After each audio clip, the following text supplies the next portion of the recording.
Hi everyone, Chris here, and today I want to continue talking about project management in instructional design because project management is one of the biggest tasks and responsibilities that instructional designers have. So, we've been talking the last few days about project management in general, what project management is, the skills and responsibilities of a project manager, um, kicking off a project with articulating the project charter, and then we talked about the project scope and the work breakdown structure and a little bit about budgeting. So today I want to talk about how the work breakdown structure connects to the schedule. So one of the things that's really great about taking the work breakdown structure and sort of outlining the schedule is this is a great place to identify tasks that you forgot about. So it's a great revision piece. Um, so essentially, the simple part of scheduling a project is taking all of the tasks in the work breakdown structure and putting them in order. The complex piece starts to come when you realize that some tasks can happen at the same time. You can order equipment and then prep the area for it to be equipped. You can have two people working on different parts of the project at the same time.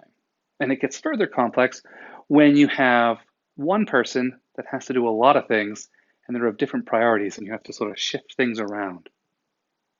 Scheduling a project is kind of like a really messed up game of Tetris. You're trying to take all of these tasks that if you've ever seen a project plan, you've got all those bars, it kind of looks like Tetris even, and they're coming down and you're trying to eliminate things before everything fills up and the whole thing collapses. So moving different tasks around so you can have as much happening at the same time as possible. And then looking at people's schedules. How much are people worked? How much time can they give you? Oh, darn, you can't have the head of HR do the video because he's not back from paternity leave for 3 weeks, and that can mess things up. Um, so as you move these pieces around, you start to identify what is the critical path. And see, that's a key word there, critical path. What is what are the individual tasks that are slowing the entire project up? Is it because someone's scheduled out? Is it because things aren't going to arrive? Is it because other things have to happen first? And you can really optimize how a project flows by watching that critical path. And it's a lot of fun, and it is kind of a messed up game of Tetris. But the key things to watch for when you're scheduling a project is to optimize for the critical path. That's obviously the first one. To make sure people are scheduled and available for the times that you're going to need them, that you're realistic with the amount of time people are going to give. I mean, a task may only take 6 hours, but if Jack only has an hour every afternoon, it's going to take 6 days.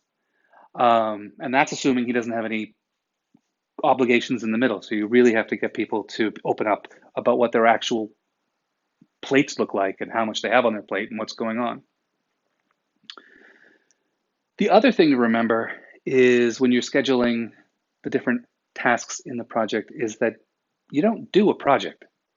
You do these individual tasks. And quite often when you're the project manager, it's not even you doing the task. It's you trying to help people do the task by clearing the path and ensuring that they're not waiting on anybody else and that nobody's waiting on them.